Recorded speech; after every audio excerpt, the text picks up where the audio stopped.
Hollywood lied to you. The real West wasn't as glamorous as the cowboy movies, but full of blood, sweat, and gunpowder. Frontier gunslingers didn't ride horses with guns on their backs, hidden in places you'd never expect. Iron hooks, hand-sewn leather, saddle scabbards. Each mechanism was a steel trap ready to spring when death was just a breath away. Today, we'll explore 15 forgotten Wild West gun rigs you've never seen, devices that were hidden because they were too dangerous. Bridgeport Rig. The Bridgeport Rig is clear proof that speed means nothing if the holster kills you first. Patented in 1882 by Lewis S. Flatow, this was the first daring attempt to create a true speed holster for the legendary Colt single-action army. The unique feature, and also the fatal flaw of this design, was its terrifying minimalism. It completely eliminated the traditional leather sheath, using only a single spring steel clip. This steel clip was designed to tightly grip around the gun's trigger guard, holding the pistol suspended, exposed on the belt without needing protection covering the barrel or hammer. This device allowed the shooter to spin the gun, cock the hammer, and fire with only one continuous motion, completely eliminating the obstruction of traditional leather holsters. However, this very speed and minimalism became its mortal weakness. The trigger and hammer were completely exposed, dangerously like a ticking time bomb. Just a hard fall from a horse, a sudden stumble, or even the act of sitting down on a tight saddle could directly affect the trigger, causing an unintentional shooting. Most famously, a Kansas lawman accidentally shot himself in the thigh while trying to mount a wagon. This device was quickly banned in many famous frontier towns like Dodge City and Tombstone after only a few years of operation, and vanished from product catalogs by the late 1880s because it was too dangerous to be considered legal. Although the Bridgeport rig was rejected by history, Hollywood later copied its exposed metal appearance for movie quick-draw rigs, once again turning a dangerous, strictly prohibited invention into a cinematic speed legend. Some rare original specimens of the Bridgeport rig still remain and are displayed as a chilling reminder in places like the Cody Firearms Museum. The saddle scabbard. While the pistol was a personal symbol, the rifle was the real survival tool of the West. Hollywood films often portray cowboys riding horses with a rifle slung over their backs, but in reality, that was practically suicide. On the real frontier, cowboys typically used the saddle scabbard, which helped ensure the rifle was always reliable when needed. The saddle scabbard was developed in the 1860s and became the standard by the 1870s. It was made from thick, sturdy cowhide, often treated with oil or animal grease to enhance its resistance to harsh weather. Cowboys and hunters typically fastened the saddle scabbard tightly to the saddle horn or skirt, keeping the rifle parallel to the horse's body.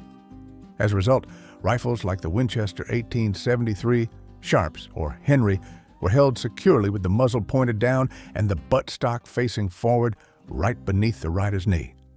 This position allowed the cowboy to draw the rifle with a single, swift motion, using his right hand, while still maintaining a firm, seated posture on the saddle, ready for fighting or hunting.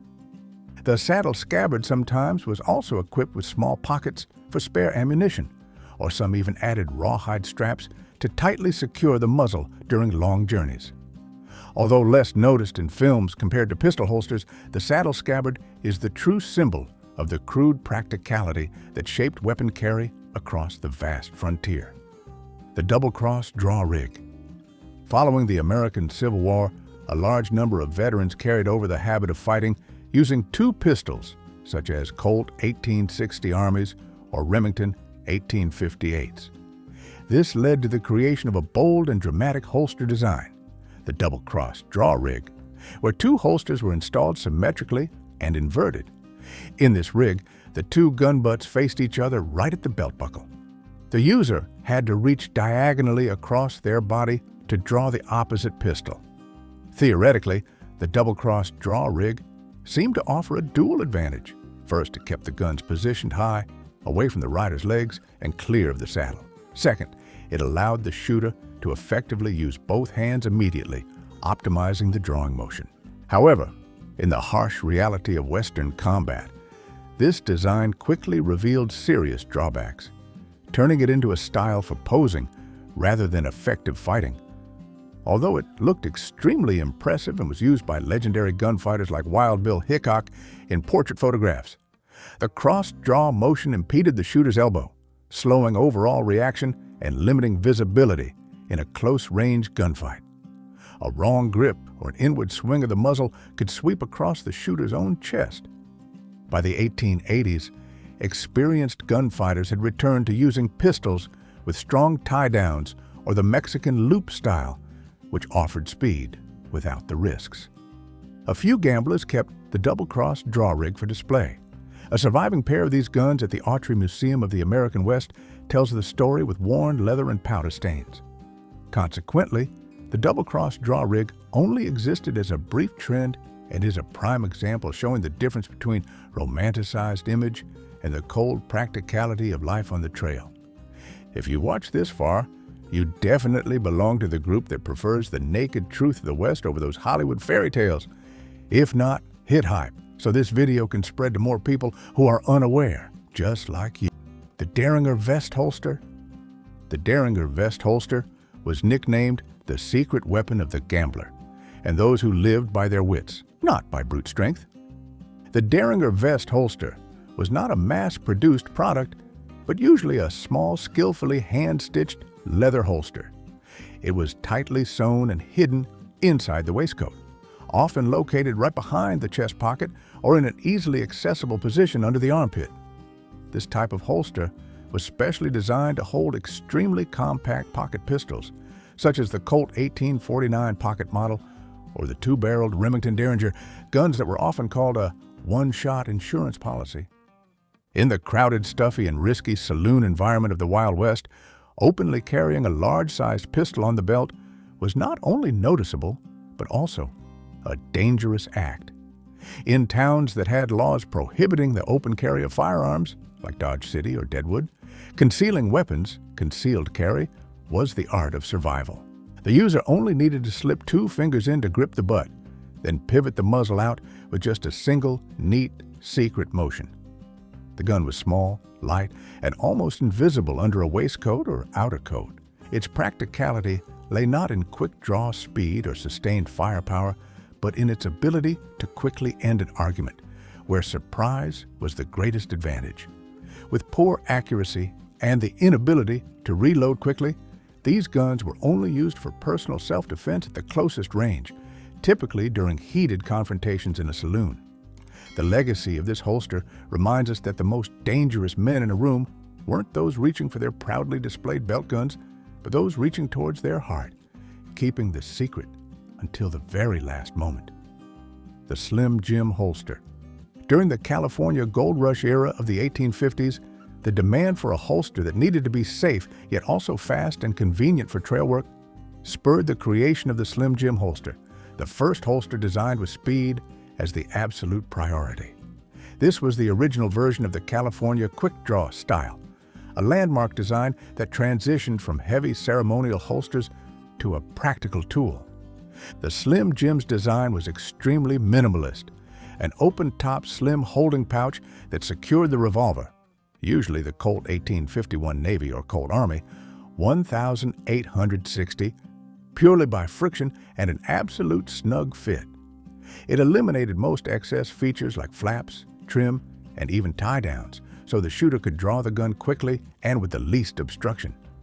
California leatherworkers hardened the leather with wax and animal grease, creating a sturdy holster that allowed the user to reholster the gun with one hand without needing the other hand to hold the edge of the sheath.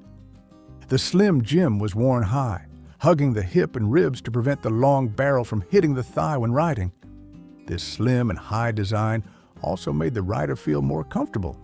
This was standard equipment for stagecoach guards and trail riders spreading from California to Texas.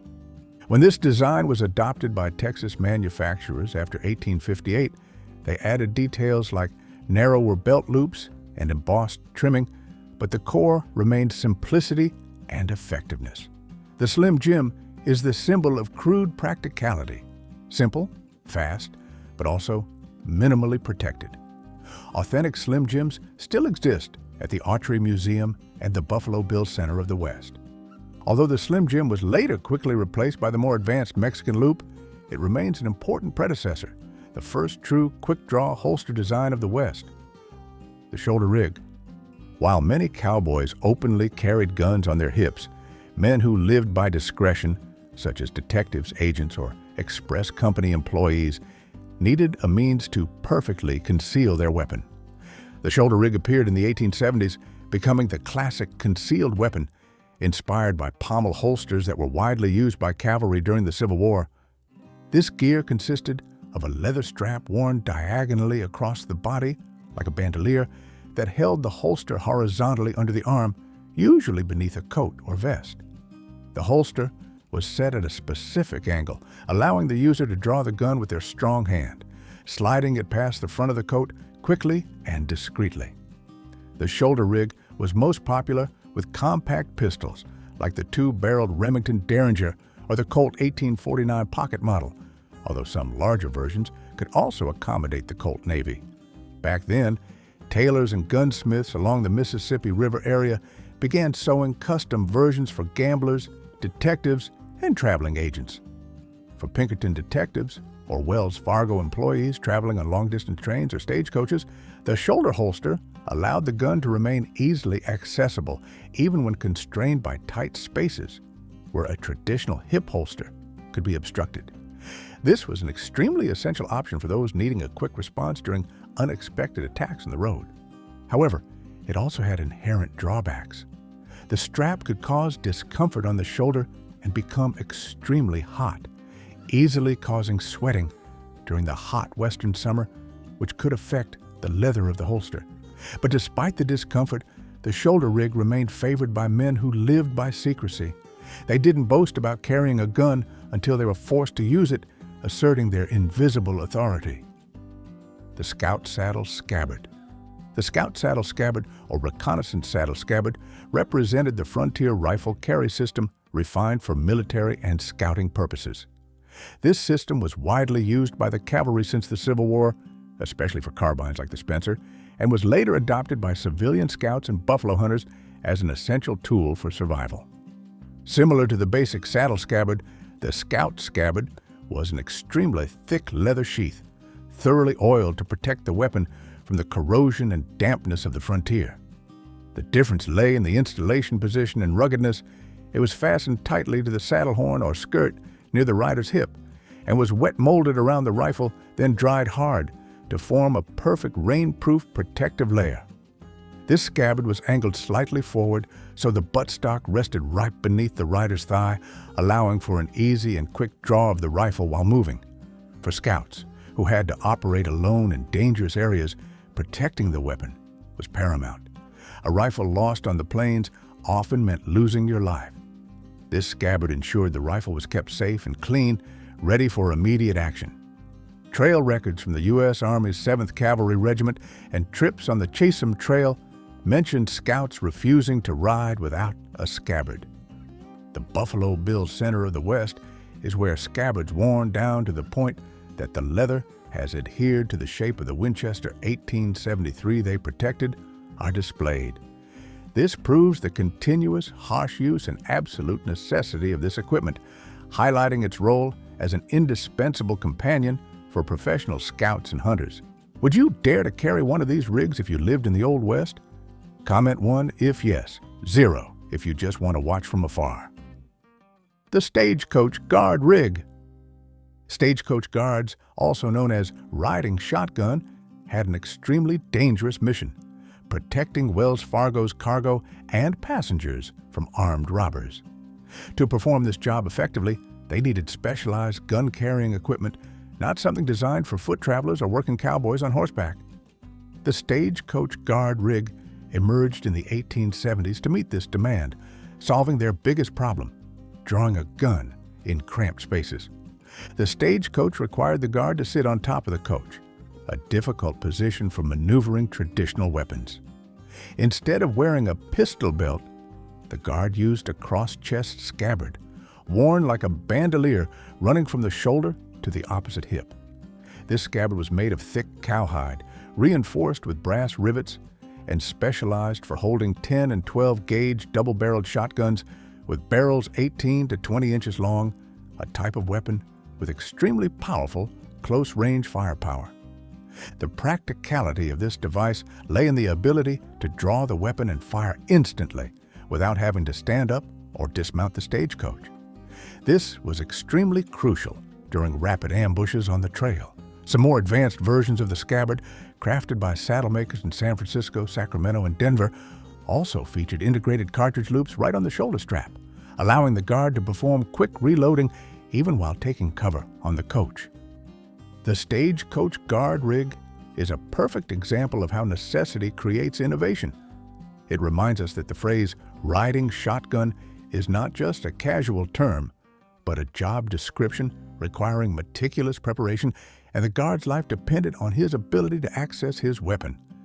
Original specimens remaining at the Autry Museum and the Buffalo Bill Center of the West attest to the specialization of Western gear, where every job required a uniquely suited tool. The half-breed rig. The half-breed rig, appearing around the 1870s, was an important and often forgotten transitional design, marking the development phase when revolvers became heavier and had longer barrels. Cowboys of this era, having experienced the speed of the Slim Jim but also recognizing its lack of security, desired the stability and durability of the Mexican loop without its excessive coverage. The half-breed was created as an intriguing compromise between these two styles. Saddle makers in Texas, Colorado, and New Mexico began stitching an extra layer of leather behind the holster, creating a stiff skirt, backing skirt, similar to the Mexican loop. However, unlike the Mexican loop, which enclosed nearly the entire gun, the half-breed still kept the front and body of the holster open and slimmer. This structure helped hold the gun securely in a high-rise position and closer to the body than the Slim Jim, but was slightly faster than the bulky Mexican loop. The half-breed holster was widely sold for new types of firearms, such as the Colt single-action armies and Smith & Wesson No. 3 seconds, and worked effectively in balancing speed and stability. The Mexican loop, with its ability to better protect the gun from dust, rain, and the rider's sweat, thanks to its more complete enclosing design, quickly took precedence and became the standard. The half-breed rig existed to fill the gap between the eras of Western leather goods, proving that even in the Old West, saddle makers and leather workers were constantly innovating and experimenting. Although ultimately overshadowed by stronger designs, it remains a testament to the flexibility in holster manufacturing techniques, where every detail was fine-tuned to fit the survival and working needs of the cowboy. The belt slide rig.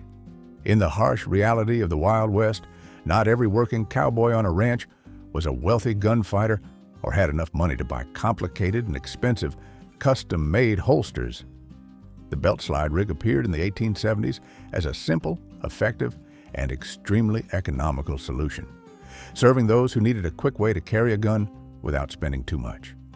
It is the symbol of the DIY solution and improvisation on the frontier. Appearing in the 1870s, the belt slide was designed for maximum simplicity. It was just a single leather loop with a slot cut out for the revolver barrel to slide through. It was designed to slide over the cowboy's normal leather belt or cartridge belt, holding the pistol by friction and its own weight. The material was often scrap leather left over from saddle making or rough leather crudely hardened with animal grease. This type of slide was very suitable for short-barreled Colt single-action armies and Smith & Wesson Frontier models. The belt slide rig was favored by cowhands in Texas and Dakota Territory for its low cost, lightweight, and ease of repair right on the trail. Cowboys could cut and replace it themselves when needed, making it a high-utility, disposable tool. The belt slide was usually worn high on the hip, a safe and comfortable position, allowing for an easy draw when the person was sitting or riding. This was a very popular improvised carry method among the poor community. Although extremely practical and widespread, its simplicity also made the belt slide temporary. Its leather quickly stretched and softened over time and with sweat, making it easy to discard once the cowboy accumulated enough money to purchase a more durable Slim Jim or Mexican loop. California pattern rig. Before Texas or Tombstone defined the gun belt, The first true Western-style gun holster appeared in California during the gold rush of the 1850s. It was called the California Pattern Rig. It was designed by talented saddle makers like S.H. Young and Maine and Winchester to fit the popular revolvers of the time, Colt 1849 Pocket and Colt Navy 1851. The California pattern design was revolutionary because it introduced a critical structural element, a large backing skirt, a wider piece of leather stitched to the narrow pouch of the holster. This skirt served to distribute the weight of the pistol on the belt, allowing the gun to hang close and securely on the hip instead of dangling awkwardly like previous military designs. This was the first time a pistol was integrated comfortably and stably into cowboy attire. The California pattern was also the first design to introduce a reinforced throat using double-waxed leather, an important detail in terms of practicality. This reinforcement allowed the user to reholster the gun with one hand without needing the other hand to open the mouth of the leather sheath, an essential feature in an emergency situation. The combination of the skirt's stability and the one-handed reholstering capability made it immediately popular. Surviving examples at the Archery Museum and the Buffalo Bill Center of the West, with delicate tooling featuring oak leaf or sunburst patterns, became the Western leather language, transforming the holster from a mere tool into an icon. The California pattern wasn't just a holster, it was the blueprint, the starting point for every subsequent Western pistol holster design, including the Texas-designed Slim Jim and Mexican loop, the Mexican loop rig. If the California pattern was the blueprint, then the Mexican loop rig is definitively the iconic cowboy holster. It appeared in northern Mexico and the American Southwest in the 1870s, improved by the vaqueros, Mexican cowboys, from the older California pattern, offering superior durability and flexibility. The core innovative element of the Mexican loop is its name. Instead of stitching the gun pouch directly to the leather backing panel, this design added a wide leather skirt behind the gun pouch, then cut a slot in the skirt to form a loop. The body of the holster was slid through these loops, securing the holster without any stitching at the connection point. The result was an incredibly sturdy, tough, and most importantly, easily repairable holster, right on the trail. If the stitching on a traditional holster broke, the entire holster would fall apart, but the Mexican loop remained held in position by the leather loops. This practicality made it standard issue for both cowhands and law enforcement in the West during the 1880s. The wide leather skirt also served a critically important protective function. It shielded the pistol from dirt, sand, and the rider's sweat, ensuring the gun mechanism stayed clean and reliable. At the same time, the open top of the holster still allowed for a quick and smooth draw. The characteristic curve and wide loops of the Mexican loop also became a place for leatherworkers to display the art of embossing and decorating silver conchos, turning it into the perfect combination of necessity and Western style. Enjoying this video? Like and subscribe for more. Not feeling it? A like would still be appreciated, and your comments will help me do better next time. The pommel holster rig. Turning back time to the pre-cowboy era, the 1840s, when revolvers were still developing and were enormous in size. Early pistols, like the Colt Walker or Dragoon, were so oversized and heavy, often weighing more than 1.8 kilograms or 4 pounds when loaded, that they were nearly impossible to wear on the belt all day. This demanded an entirely different gun-carrying solution, and the pommel holster rig became the most common answer. This gear was designed not to be worn on the person, but to be attached to the saddle. Each saddle usually carried twin holsters, one on each side of the saddle horn, perfectly balancing the weight. These holsters were made of thick cowhide, lined inside with wool to protect the percussion caps from dampness, and featuring discreet hammer covers to prevent rain and dust. This was the most common way to carry a gun in the real early West, especially among cavalry units and long-term expedition groups.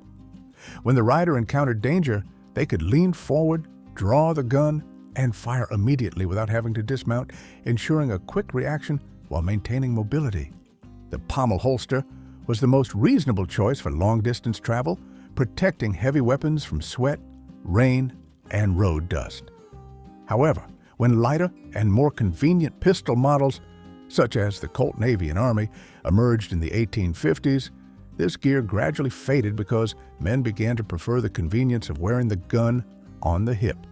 Hollywood rarely features the pommel holster because it lacks cinematic flair, but it is the true symbol of practicality in the age of the first revolvers. The Buscadero Road. Throughout our journey exploring the practical and necessary holsters of the Wild West, we must talk about Hollywood's biggest lie. The Buscadero rig did not exist on the frontier, nor was it born in Dodge City. The Buscadero rig was invented in Hollywood, California around 1922, nearly 40 years after the true Wild West era ended. Its creative purpose was not to serve trail work or survival gunfighting, but to cater to the camera lens. Silent film costumers needed a low-slung belt to dramatically showcase the actor's pistol in front of the camera.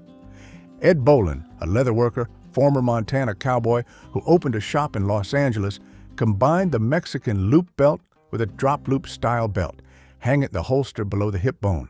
It looked truly impressive, especially when combined with silver trim and carved hardware.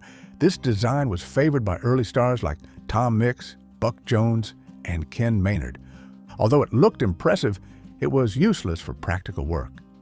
The low and unsecured height caused the gun to swing uncontrollably, snagging on the saddle and even bruising the rider's leg during a gallop. No real ranch owner or lawman could tolerate this belt for more than 10 minutes. The Buscadero rig is the perfect example of the contrast between the Hollywood myth and the Western reality.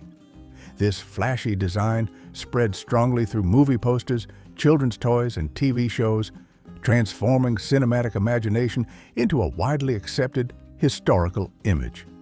The truth is that real gunfighters carried their guns high and tight, high ride, making the weapon a handy tool rather than a cumbersome decoration. The Ranger belt and holster combo. If we had to choose a single pistol rig that represented the true gunslinger's gear and the supreme practicality of the Wild West, it would be the Ranger belt and holster combo. This design did not originate from Hollywood or fashion manufacturers, but from the continuous combat and patrol needs of the Texas Rangers in the 1870s. The Texas Rangers needed something much sturdier and more durable than the flimsy civilian straps. The Ranger belt was designed to be incredibly robust. It was made from 2 thick layers of leather, sewn together with rawhide or brass rivets to prevent expansion due to the extreme heat and humidity of Texas. Integrated between these 2 leather layers was a strip of cartridge loops, usually for .44 or .45 caliber, incorporating reserve firepower directly into the belt. The accompanying holster was high-rise, wet molded to fit the revolver, and was securely fastened, worn high on the hip. The holster was often angled slightly forward, known as the shooter's cant, allowing the gun to be drawn with a powerful, natural, and quick motion when the user was riding a horse.